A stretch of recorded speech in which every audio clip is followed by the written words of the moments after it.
All right, so this is going to be another bad movie review. This is going to be on The Cat in the Hat. I hadn't seen this entire movie. I'm pretty sure. I think I'd only seen bits and pieces. It's definitely not good. It's very annoying and barely really has much going on in it. Starring Mike Myers as the Cat in the Hat, obviously. Um, I've seen The Love Guru. I've seen this one, and it's very obvious why Mike Myers took a hit to his career as a result of these two movies. But whatever, let's get into it. It's directed by Bo Welsh, and it's basically uh, this family. They live in Anvil. The mom, played by Kelly Preston, she works at this what is it? This real estate agency or whatever. She's a real estate agent, and her boss is like cartoonishly against germs and things. It's very dumb and it wasn't funny at all. It's kind of obnoxious, but we haven't even really got to the annoying part yet. The two kids, uh, Conrad and Sally, played by Spencer Breslin and Dakota Fanning, they're they're bad and they actually end up like causing their babysitter to leave, and so she has to come home and get on to them. Mainly Conrad. Alec Baldwin plays Quinn. He's the boyfriend, and he's kind of the villain in this. He wants to send Conrad to military school, and so that's why they have to make sure not to mess up the house again and all that because the mom is supposed to be putting on some party or something where people can meet the real estate agents, I guess, in the area and things like that. So they're sitting there and it's raining. They have nothing to do. They have an Asian stereotype watching some weird thing where Parliament is fighting or something like that, and she's falling asleep. So then the Cat in the Hat comes in pretty much out of nowhere. You should have seen the look on your face. It was like you saw a monster. A monster? Where? That could have gone better. He starts, I guess just being weird and doing weird shit and being like, "Hey, let's have some fun," and whatever. And they're kind of into it. They start, jumping on the couch with him and things like that. Uh, he does so many random things. We'll get back to that. Eventually, they start making cupcakes, and the cupcake stuff gets all over the place. So the Cat in the Hat starts using the mom's dress that she was going to wear to the party to clean it up. So they're like, no, no, not the dress or whatever. And so he brings out this box. Thing one and two come out, and they try to clean the dress, and the mess just keeps going all over the room pretty much. He tells Conrad not to open the box because it's really dangerous and things like that. There's a lock on it that like comes alive and attaches to the dog. The dog runs away. So then they spend a while trying to get after well, go after the dog, try to get the dog. And Alec Baldwin's character gets the dog instead. He turns out to be like a fraud, right? He gets his TV repossessed, but somehow still has a car and is still able to live in that house. I mean, whatever. So they have to get the dog from him. A bunch of randomness is happening pretty much throughout the whole movie. That's just what it is. And so they finally get the dog. They trick him into giving them the dog, and they rush home. And the box has like exploded all over the house, and they have to try to get it back to normal by putting that lock on the box. They have to find it first, though. And after that, the Cat in the Hat leaves, but then he realizes, oh, you guys learned a lesson, so he's going to help them fix the house. Because even after they put it back to normal, it's still like messed up. It's completely destroyed. So they fix the house. The mom comes home, kicks Alec Baldwin's character to the curb, and they, have their little party, and pretty much everything's great after that. Positives. Uh, oof, it's very colorful. I like the way the actual like neighborhood looks. The way the movie looks is all right. It has a decent soundtrack that I think fits. The costume design, the different colors really fit the setting and all the houses and things like that. So it's a decent looking movie. Like they definitely put time and effort into the actual sets and things like that. And it's cartoony, but it works for I guess a Dr. Seuss adaptation. Uh, Dakota Fanning, I thought she did a good job in the movie. I thought she did really well, but also her character was actually all right. Like she wasn't annoying like Conrad was. Like she was actually kind of charming in a way. You rescued Nevins! Thanks, Lawrence! It was my pleasure, Sally. Anything for my little princess? Oh, I don't want to be a princess. In a constitutional monarchy, Parliament has all the real power. Alec Baldwin is supposed to be the villain, but he's kind of likable early on because of how unlikable Conrad is. Like going off on his mom when she like barely has done anything to him. Well, she's barely even really disciplined him at all. Like it's kind of crazy, but whatever. Early on, I was like, okay, I can kind of get where this character's going. Like this kid is an asshole. Like so I kind of liked Alec Baldwin early on until he becomes, ridiculous. I think that's about it. This movie barely has a plot, really. Like they have the book, and so they have to stretch the book out to an actual movie, even though I think its credits at like an hour and like 15 or 16 or something like that. That's why they have to spend so much time going after the dog, and even though Alec Baldwin could just pick it up and go, and all these other things, they have to do all these random things to do.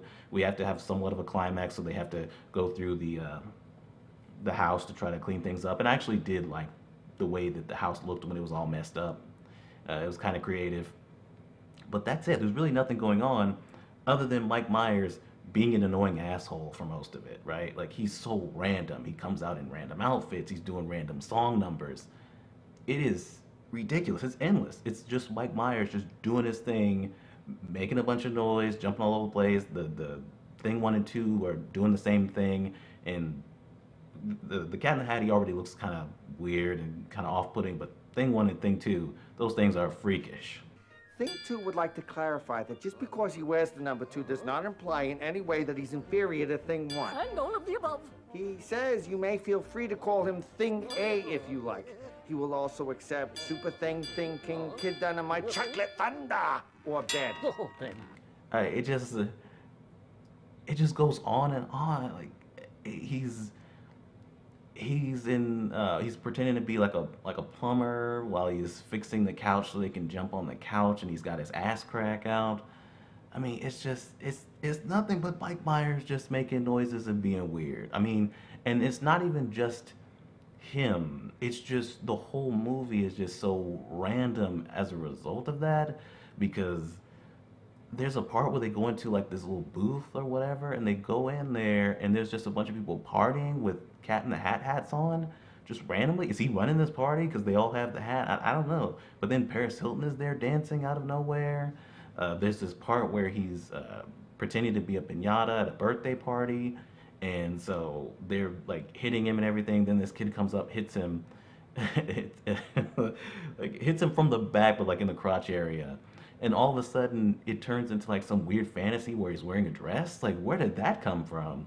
Like, it really is just that random. And he never shuts up.